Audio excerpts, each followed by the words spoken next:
إن الحمد لله نحمده ونستعينه ونستغفره ونعوذ بالله من شرور أنفسنا وسيئات أعمالنا من يهده الله فلا مضل له ومن يضلل فلا هادي له وأشهد أن لا إله إلا الله وحده لا شريك له وأشهد أن محمدا عبده ورسوله صلى الله عليه وسلم. அன்பார்ந்த சகோதரர்களே சகோதரிகளே, எமது ஹதீத் வகுப்பிலே நாம் இன்று முக்கியமான ஒரு ஹதீதை பார்க்க இருக்கின்றோம். இந்த ஹதீத் தமீமுத்தாரி ரலியல்லாஹு அன்ஹு அவர்கள் அறிவிக்கிறார்கள். நபி ஸல்லல்லாஹு அலைஹி வஸல்லம் அவர்கள் கூறினார்கள், அத்தீனுன் நஸீஹா, மார்க்கம் தீன் என்பது நஸீஹா, நசீஹாவாகும்.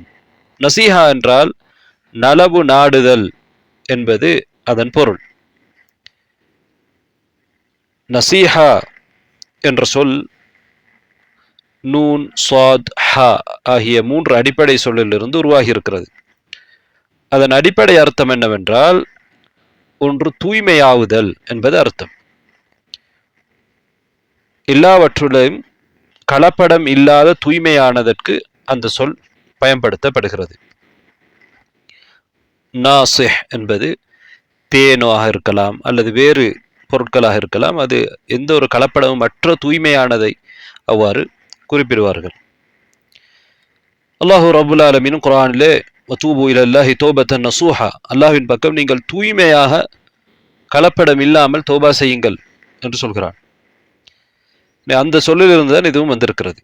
அதில் எந்த ஒரு கலப்படமும் ஏமாற்றமும் இல்லை. இங்கே நாடப்படுவது என்னவென்றால், நசீஹா என்பது ஒரு பொதுவான பல அர்த்தங்களை கொண்ட பல விடயங்களை உள்ளடக்குகிற ஒரு சொல்லாக இருக்கிறது. அதாவது அதனை நாம் சுருக்கமாக நலவு நாடுதல் என்று சொல்லலாம். அது எண்ணத்தாலும் தான் செயலாலும் தான். நலவு நாடுவது மட்டுமல்லாமல் நலவு செய்வதற்கு முயற்சிப்பது, நலவு செய்வதிலே ஈடுபடுவது, இதுதான் நசீஹா. எனவே மார்க்கம் என்பது நலவு நாடுவதும் நலவு செய்வதும் நசீஹா. இது சஹீஹ் முஸ்லிமிலே இடம்பெறக்கூடிய ஹதீஸ். இதனுடைய வேறொரு அறிவிப்பிலே நபி அவர்கள் 3 முறை இதனை சொன்னார்கள் என்று இடம்பெற்றிருக்கிறது. பிறகு நபித்தோழர்கள் நபி அவர்களை பார்த்து கேட்கிறார்கள், குல்னா லிமன், அல்லாஹுடைய தூதரே யாருக்கு என்று நாங்கள் கேட்டோம்.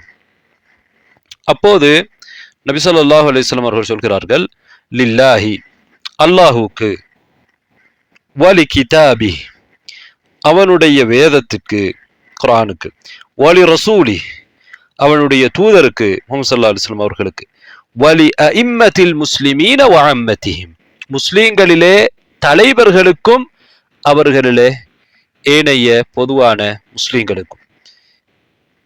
நலவு நாடுவதுதான் தீன், மார்க்கம் என்பது.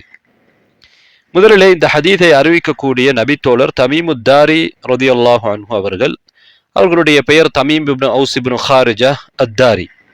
இவர்கள் ஒரு கிறிஸ்தவராக இருந்தவர்கள். நபி ஸல்லல்லாஹு அலைஹி வஸல்லம் அவர்களுடைய ஹிஜ்ராவுக்கு பிறகு 9வது ஆண்டு அவர்களுடைய கோத்திரத்தைச் சேர்ந்த மக்களோடு அவர் ஒரு தூதுக்குழுவிலே வந்திருந்தார். இஸ்லாத்தை ஏற்றுக்கொண்டார். அவர்களுக்கு பல சிறப்புகள் இருக்கின்றன. அவர்களை பற்றி வரலாற்றிலே சிறந்த ஒரு வணக்கசாலி, அதிகமாக குர்ஆனை ஓதக்கூடிய ஒருவர் என்றெல்லாம் சொல்லப்பட்டிருக்கிறது. அவர் பிலஸ்தீன் பகுதியை சேர்ந்தவராக இருக்கின்றார். குர்ஆனை 7 நாட்களிலே வளமையாக ஓதி முடிக்கக்கூடியவராக இருந்தார் என்றெல்லாம் அறிவிக்கப்பட்டிருக்கிறது. சாம் தேசத்திலே ஹிஜ்ரி 40வது ஆண்டு மரணித்திருக்கிறார்கள். தமீமுத்தாரி ரலியல்லாஹு அன்ஹு அவர்கள் பிரபலியமான ஒரு நபித்தோழர். எங்களுக்கு தெரியும், தஜ்ஜாலுடைய ஹதீதை அறிவித்த நபித்தோழர் இவர்தான். அதாவது தஜ்ஜாலை போய் பார்த்துவிட்டு வந்த ஒரு சந்தர்ப்பம் அவருக்கு கிடைத்தது. சஹீஹ் முஸ்லிமில் வரக்கூடிய ஹதீஸின் அடிப்படையில். இப்போது நாம் இந்த ஹதீஸை பார்ப்போம். இந்த ஹதீஸிலே நபி ஸல்லல்லாஹு அலைஹி வஸல்லம் அவர்கள் மிக முக்கியமான ஒரு விடயத்தை சொல்லி இருக்கிறார்கள். அதனால் இந்த ஹதீஸை சில அறிஞர்கள் ருபுல் இஸ்லாம், இஸ்லாத்தின் 4 பகுதி என்று சொல்லி இருக்கிறார்கள். ஏனென்றால் சிறிய ஒரு வார்த்தையிலே ஆழமான அர்த்தத்தை இந்த ஹதீஸ் கொண்டிருக்கிறது. இஸ்லாத்தின் அடிப்படை விடயங்களை உள்ளடக்கி இருக்கிறது. இஸ்லாத்தின் எல்லா விடயங்களும் இந்த அடிப்படையோடு சம்பந்தப்படுகிறது. இங்கே நசீஹாவுடைய முக்கியத்துவத்தை இந்த ஹதீஸ் எங்களுக்கு சொல்கிறது. இது முக்கியம் என்பதனால் தான் நபி அவர்கள் 3 முறை சில அறிவிப்புகளில் இருப்பதை போன்று அதனை சஹாபாக்களுக்கு சொல்கிறார்கள். மார்க்கம் என்பதே நசீஹா தான் என்று சொல்கிறார்கள். எனவே மார்க்கத்தை பொறுத்தவரையில் அதனுடைய வெளிப்படையான விடயங்களாக இருக்கலாம், உள்ரங்கமான விடயங்களாக இருக்கலாம், எல்லாமே இந்த நசீஹாவுக்குள் உள்ளடங்கி விடுகிறது. நலவு நாடுதல். அல்லாஹ் ரப்புல் ஆலமீன் குர்ஆனிலே சூரத்து தௌபாவுடைய 91வது ஆயாவிலே என்ன சொல்கிறான் என்றால், வலா அலல்லதீன லா யஜிதூன மா யுன்ஃபிகூன ஹரஜுன் இதா நஸஹூ லில்லாஹி வ ரசூலிஹி. ஜிஹாதை பற்றி பேசுகிற ஆயா. ஜிஹாதுக்கு போக முடியாமல், தங்களுக்கு போதிய அளவு பண வசதி இல்லாமல் இருக்கக்கூடியவர்கள், வசதியற்றவர்கள், இப்படியானவர்கள் மீது குற்றம் இல்லை. அவர்கள் ஜிஹாதுக்கு அவர்கள் போக முடியவில்லை, அவர்களுக்கு வாகனம் இல்லை, வசதி இல்லை, அதனால் அவர்கள் போக முடியவில்லை. எப்போது? இதா நஸஹூ லில்லாஹி வ ரசூலிஹி, அல்லாஹுக்கும் ரசூலுக்கும் அவர்கள் நசீஹா, நலவு நாடினால் என்று அல்லாஹ் தஆலா சொல்கிறான்.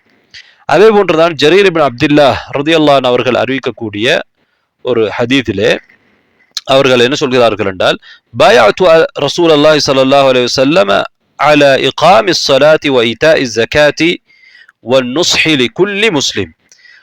நபி அவர்களுக்கு நான் பைஆ செய்திருக்கிறேன், நபி அவர்களோடு உடன்படிக்கை செய்திருக்கிறேன். இஸ்லாமுக்கு வரும் பொழுது நபி ஸல்லல்லாஹு அலைஹி வஸல்லம் அவர்களிடத்திலே சஹாபாக்கள் பைஆ செய்வார்கள்.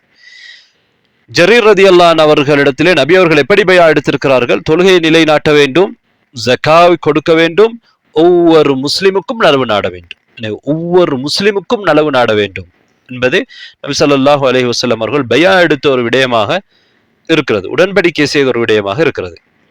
எனவே மார்க்கத்திலே நசீஹா என்பது ஒரு முக்கியமான ஒரு விடயம். இங்கே நபி ஸல்லல்லாஹு அலைஹி வஸல்லம் அவர்கள் முழு மார்க்கத்தையும் நசீஹாவிலேயே உள்ளடக்கி இருக்கிறார்கள். முதலாவது அல்லாஹுக்கு நசீஹா. அல்லாஹுடைய விஷயத்திலே நசீஹா என்றால் என்ன? எங்களுக்கு தெரியும், நாம் அல்லாஹுக்கு செய்ய வேண்டிய மிக முக்கியமான முதலாவது அடிப்படையான கடமை அல்லாஹுவை நாம் ஓர்மைப்படுத்துவது, அவனை மாத்திரம் வணங்குவது, அவனுக்கு இணை வைக்காமல் இருப்பது. அல்லாஹு தஆலா அவனுடைய செயல்பாடுகளிலே அவன் தனித்துவமானவன். அதே போன்று எங்களுடைய செயல்பாட்டாலும் எங்களுடைய வணக்கத்தாலும் அவனை மாத்திரம்தான் நாம் வணங்க வேண்டும், அவனுக்கு இணை வைக்க கூடாது.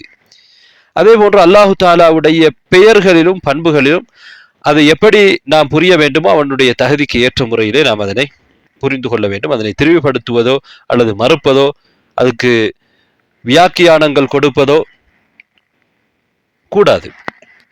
அல்லாஹு தஆலாவை அவனுக்குரிய விதத்திலே நாம் புரிந்து கொள்ள வேண்டும். எவ்வாறு நபி ஸல்லல்லாஹு அலைஹி வஸல்லம் அவர்கள் கற்றுக் கொடுத்ததை நபி தோழர்கள் புரிந்து கொண்டார்களோ அவ்வாறு அல்லாஹுடைய பண்புகளையும் பெயர்களையும் நாம் புரிந்து கொள்ள வேண்டும். அடுத்ததாக அல்லாஹு தஆலாவுடைய மார்க்கம், அவன் இந்த எங்களுக்கு இறக்கி அருளி இருக்கக்கூடிய சட்டதிட்டங்களை நாம் எங்களுடைய சட்டதிட்டங்களாக எடுத்து நடக்க வேண்டும். அல்லாஹுக்கு வழிபட வேண்டும், அவனுக்கு பாவம் செய்வதிலிருந்து தூரமாக விலகி நிற்க வேண்டும். நாம் எதை விரும்பினாலும் யாரை விரும்பினாலும் அல்லாஹுக்காக விரும்ப வேண்டும், எதை வெறுத்தாலும் யாரை வெறுத்தாலும் அல்லாஹுக்காக மாத்திரம்தான் வெறுக்க வேண்டும். இதை நாம் அல்லாஹுக்கு செய்கிற நசீஹா. இவ்வாறு பல விடயங்கள் இருக்கின்றன. அல்லாஹு தஆலாவை கண்ணியப்படுத்துவது, அவனை அஞ்சுவது, அவனிடத்திலே நாம் ஆதரவு வைப்பது, அவனை நேசிப்பது, அவனுடைய இபாதாவிலே இஹ்லாஸாக எண்ணத்தை தூய்மையாக வைத்துக் கொள்வது, முகஸ்துதியை இல்லாமல் இருப்பது. அதே போன்றுதான் அல்லாஹு தஆலா குறைகள் அற்றவன் என்று அல்லாஹுவை நாம் தூய்மைப்படுத்துவது. இவ்வாறு பல விடயங்களை அல்லாஹுக்கு நாம் நலவு நாடுவதிலே உள்ளடக்க முடியும். அல்லாஹுடைய வேதத்துக்கு நாம் நலவு நாடுவது என்றால் என்ன? அல்லாஹுடைய வேதத்தின் விஷயத்திலே நாம் நசீஹா செய்வதென்றால் என்ன? அல்லாஹுடைய வேதம் அல் குர்ஆன் அல்லாஹுடைய கலாம், அல்லாஹு தாலா பேசியது, அது படைக்கப்பட்ட ஒன்றல்ல. அதனை ஜிப்ரீல் அலைஹிஸ்ஸலாம் அவர்கள் அல்லாஹ்விடம் இருந்து நபி அவர்களுக்கு கொண்டு வந்து கொடுத்திருக்கிறார்கள். அதனை நாங்கள் கண்ணியப்படுத்த வேண்டும், அதனை நாங்கள் ஓத வேண்டிய முறையிலே ஓத வேண்டும், அதிலே உள்ள தகவல்களை உண்மைப்படுத்த வேண்டும், அதிலே உள்ள சட்டங்களை நாம் எடுத்து நடக்க வேண்டும், அதை மீறி செல்லக்கூடாது. அல் குர்ஆனில் எங்களுக்கு எது புரிகிறதோ அதனை நாங்கள் முஹ்கமான விடயங்களை, தெளிவான விடயங்களை கொண்டு அமல் செய்ய வேண்டும். எதிலே எங்களுக்கு புரிதல் இல்லையோ அதனை நாங்கள் ஈமான் கொள்ள வேண்டும். முழுமையாக அதனுடைய யதார்த்தத்தை நாம் புரியாவிட்டாலும் அதனை நாம் ஈமான் கொள்ள வேண்டும். அதனை நாங்கள் கற்றுக்கொள்ள வேண்டும், பிறருக்கு கற்றுக் கொடுக்க வேண்டும். மற்றவர்கள் அதிலே பிழையான விளக்கங்களை சொல்கிற பொழுது அல்லது அளவு கடந்து நடந்து கொள்கிற பொழுது அதிலிருந்து நாங்கள் அல் குர்ஆனை பாதுகாக்க வேண்டும். இவ்வாறான விடயங்கள் அல் குர்ஆனுக்கு நசீஹா என்பதிலே அடங்கும். அல்லாஹ்வுடைய தூதருக்கு நாங்கள் எவ்வாறு நசீஹா செய்வது, எவ்வாறு நலவு நாடுவது, எவ்வாறு நலவு செய்வது? முதலாவதாக நாங்கள் நபிகள் நாயகம் ஸல்லல்லாஹு அலைஹி வஸல்லம் அவர்களை ஈமான் கொள்ள வேண்டும். அவர்கள் சொல்லக்கூடிய விடயங்களை உண்மைப்படுத்த வேண்டும், நம்ப வேண்டும். நபி ஸல்லல்லாஹு அலைஹி வஸல்லம் அவர்களுடைய கட்டளைகளை எடுத்து நடக்க வேண்டும், விலக்கல்களை தவிர்த்து நடக்க வேண்டும். நபி அவர்களை கண்ணியப்படுத்த வேண்டும். அவர்களுடைய சுன்னாவை, வழிமுறையை நாங்கள் பாதுகாக்க வேண்டும். அதற்காக நாம் குரல் கொடுக்க வேண்டும். எவர்களெல்லாம் நபிகள் நாயகம் ஸல்லல்லாஹு அலைஹி வஸல்லம் அவர்களுக்கு எதிராக செயல்படுகிறார்களோ, அவர்களை நோவினைப்படுத்துகிறார்களோ, அவர்களுக்கு நாங்கள் தக்க பதில் கொடுக்க வேண்டும். எங்களுடைய ஆத்மாவை விட, உயிரை விட, எங்களுடைய குழந்தைகளை விட, அனைத்து மனிதர்களை விடவும் நாங்கள் நபிகள் நாயகம் ஸல்லல்லாஹு அலைஹி வஸல்லம் அவர்களை நேசிக்க வேண்டும். நபி ஸல்லல்லாஹு அலைஹி வஸல்லம் அவர்கள் தான் மனிதர்களிலே தலைவர். மறுமையிலே நபி ஸல்லல்லாஹு அலைஹி வஸல்லம் அவர்கள் தான் தலைவர், எல்லா படைப்புகளுக்கும் தலைவராக இருப்பார்கள். அவர்கள் தான் இறுதி நபி என்று நாங்கள் நம்ப வேண்டும். அதே நேரத்திலே நபிகள் நாயகம் ஸல்லல்லாஹு அலைஹி வஸல்லம் அவர்கள் விடயத்திலே நாம் அளவு கடந்து புகழ்வதோ அல்லது அளவு கடந்து நபி அவர்கள் மீது நாங்கள் நம்பிக்கைகளை வைப்பதோ, அல்லாஹ் தஆலா அவர்களை எந்த இடத்திலே வைத்திருக்கிறானோ அதை விட கூடுதலான அந்தஸ்தை கொடுத்து இறை அந்தஸ்தை அவர்களுக்கு கொடுப்பதோ, அல்லாஹ் தஆலா கொடுக்காத ஒரு விடயத்தை அவர்களுக்கு கொடுப்பது, மனித ஆற்றலிலிருந்து வித்தியாசமான ஆற்றல் அவர்களுக்கு இருக்கிறது, இறை சக்தி இருக்கிறது, தெய்வீக சக்தி இருக்கிறது போன்ற விடயங்கள், போன்ற நம்பிக்கைகள் எல்லாம் அளவு கடத்தல். இதனை நபி ஸல்லல்லாஹு அலைஹி வஸல்லம் அவர்கள் எங்களுக்கு தடுத்திருக்கிறார்கள், அல்லாஹ்வும் தடுத்திருக்கிறான். இவ்வாறு செய்கிற பொழுது நாங்கள் அல்லாஹ்வுடைய விடயத்திலே நசீஹா செய்தவர்களாக ஆக மாட்டோம். நபி அவர்களுக்கு எந்த அந்தஸ்தை அல்லாஹ் கொடுத்திருக்கிறானோ அந்த அந்தஸ்தை விட நாம் நபி அவர்களை உயர்த்தக்கூடாது என்பதை நபி அவர்களே சொல்லி இருக்கிறார்கள். நாங்கள் அளவு கொடுக்க கூடாது. அடுத்ததாக நபி ஸல்லல்லாஹு அலைஹி வஸல்லம் அவர்கள் இந்த ஹதீஸிலே என்ன சொல்கிறார்கள்? நான்காவதாக, முஸ்லிம் தலைவர்களுக்கு நீங்கள் நலவு நாட வேண்டும். ஐமத்துல் முஸ்லிமீன், முஸ்லிம்களிலே இருக்கக்கூடிய ஆட்சி தலைவர்கள், அவர்கள் இஸ்லாமிய நாட்டின் மிகப்பெரிய ஆட்சி தலைவராக இருக்கலாம், அல்லது அந்த ஆட்சி தலைவருக்கு கீழால் இருக்கக்கூடிய சிறிய சிறிய ஆட்சி தலைவர்களாக இருக்கலாம், ஒவ்வொரு பிரதேசத்துக்கும் உரிய தலைவர்களாக இருக்கலாம். இவர்கள் விடயத்திலே நாம் என்ன நலவு நாட வேண்டும்? இஸ்லாம் எங்களுக்கு என்ன நலவு நாட சொல்லி தந்திருக்கிறது?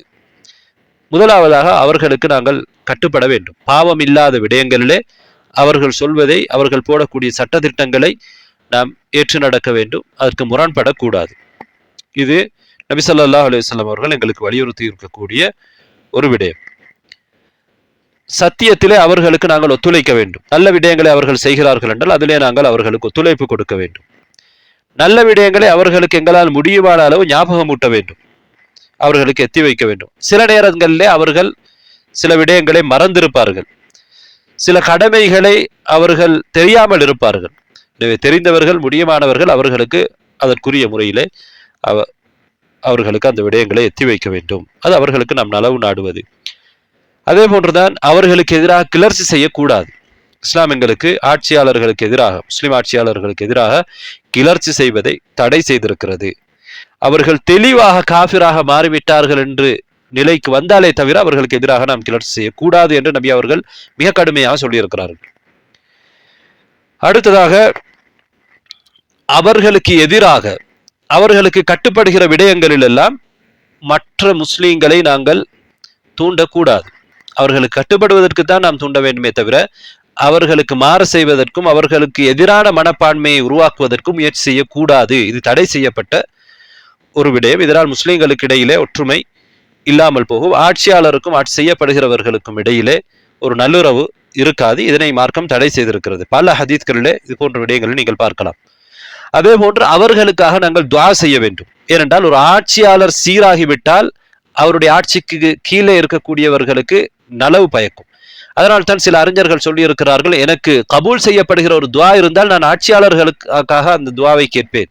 எனது ஆட்சியாளர்கள் முக்கியமானவர்கள். அவர்கள் கெட்டுவிட்டால் சமூகமும் கெட்டுவிடும். அவர்கள் சீராகிவிட்டால் சமூகம் சீராகிவிடும். எனவே நாம் அவர்களை சந்திக்காத நேரத்திலே, வெறுமனே அவர்களுக்கு முன்னால் அல்ல, அவர்களுக்கு பின்னாலும் நாம் அவர்களுக்காக அல்லாஹ்விடத்திலே துஆ செய்ய வேண்டும். அவர்களை சீர் செய்வதற்காக, அவர்கள் நல்லவர்களாக இருக்க வேண்டும், முஸ்லிம்களுக்கு அவர்கள் பயனளிக்க வேண்டும் என்பதற்காக நாம் துஆ செய்வதில் ஈடுபடுவது அவர்களுக்கு செய்கிற நசீஹாவாக நலவாக இருக்கிறது. அதே போன்றுதான் அவர்களால் ஏற்படக்கூடிய துன்பங்கள், அவர்கள் எங்களுக்கு செய்கிற அநீதியை, இந்த விடயத்திலே நாம் பொறுமையாக இருக்க வேண்டும்.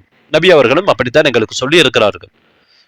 ஆட்சியாளர்கள் அநீதி இழைக்கிற பொழுது நாம் பொறுமையை கடைபிடிக்க வேண்டும் என்று சொல்லி இருக்கிறார்கள். நபி ஸல்லல்லாஹு அலைஹி வஸல்லம் அவர்கள் சொல்கிறார்கள், ஸலாசுன் லா யுகில்லு அலைஹின்ன ஸத்ரு முஸ்லிம். ஒரு முஸ்லிமுடைய உள்ளம் துரோகம் செய்யாத 3 விடயங்கள் இருக்கின்றன. இஹ்லாசுல் அமலி லில்லாஹ், அல்லாஹுக்கு மாத்திரம் தனது அமலை அவன் செய்வது. இதிலே ஒரு முஸ்லிம் ஏமாற்றக்கூடியவனாக, துரோகம் செய்யக்கூடியவனாக இருக்க மாட்டான். வ முனாசஹத்து உலில் அம்ர், ஆட்சி தலைவருக்கு முனாசஹா செய்வது, நலவு நாடுவது.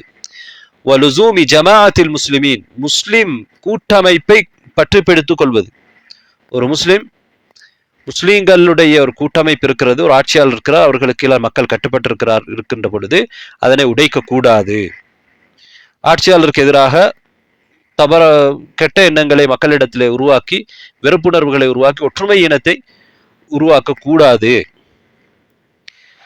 ஆட்சியாளருக்கு நலவு நாட வேண்டும். இதுதான் ஒரு முஸ்லிமுடைய உள்ளம். இதிலே இவ்வாறு தான் இருக்கும் என்று நபி ஸல்லல்லாஹு அலைஹி வஸல்லம் அவர்கள் சொன்ன ஹதீஸ் அஹ்மத் திர்மிதி போன்ற ஹதீஸ் கிரந்தங்களிலே பதிவாகி இருக்கிறது. அல்பானி, ஷுஐப் அல் அர்னவுத் போன்ற ஹதீஸ்களை ஆய்வாளர்கள் இதனை பலப்படுத்தி இருக்கிறார், பலமான செய்தி என்று சொல்லியிருக்கிறார்கள். அதே போன்று நபி ஸல்லல்லாஹு அலைஹி வஸல்லம் அவர்கள் சொல்லக்கூடிய ஒரு செய்தி சஹீஹ் முஸ்லிமில் இருக்கிறது, அதையும் பார்ப்போம். அலைக ஸம்அ வ த்ஆஅ, நீர் செவிமடுத்து கட்டுப்பட்டு நடக்க வேண்டும். எப்போதல் ஃபி உஸ்ரிக வ யுஸ்ரிக, உனது கஷ்டத்திலும் உனக்கு வசதி இருக்கின்ற பொழுதும், ஏழ்மையாக இருந்தாலும் சரி, வசதி வாய்ப்போடு இருந்தாலும் சரி, ஆட்சியாளருக்கு நீ கட்டுப்பட வேண்டும். வமன் ஷதிக வ மக்ரஹிக,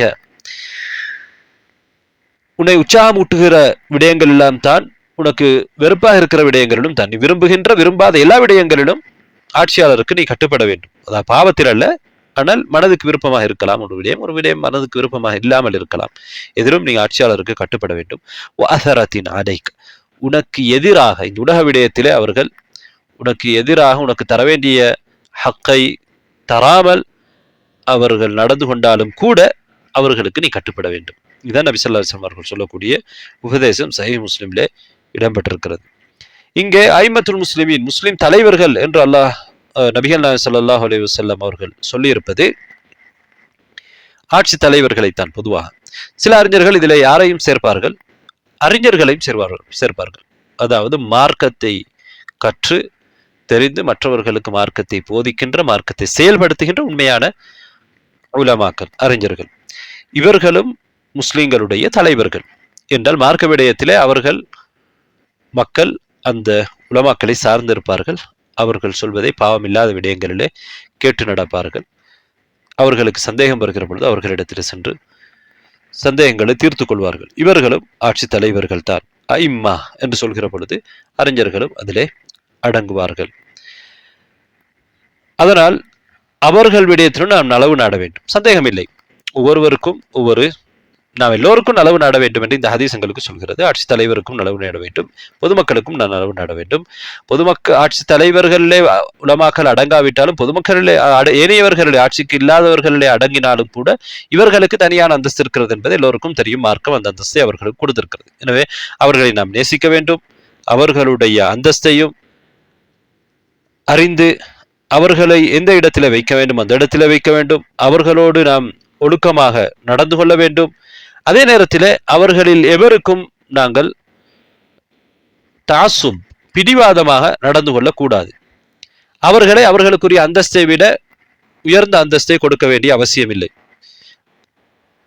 அவர்கள் பாவங்களிலிருந்து பாதுகாக்கப்பட்டவர்கள் அல்ல. அவர்களுடைய அறிவிலிருந்து நாம் பயனடைகிறோம். அவர்களும் மனிதர்கள், அவர்களும் சரியாகவும் தவறாகவும் அவர்களும் கருத்து சொல்வதற்கு வாய்ப்பு இருக்கிறது. அவர்களுடைய கருத்துக்களில் பிழை இருந்தால் அங்கே நாம் பிடிவாதம் பிடிக்கக்கூடாது. எது சரியோ அதன் பக்கம் நாம் மீள வேண்டும். எங்களுக்கு முக்கியம் அல்லாஹுடைய மார்க்கம், அல்லாஹுடைய வஹி, அல்லாஹுடைய தூதர், அல்லாஹுடைய வேதம்.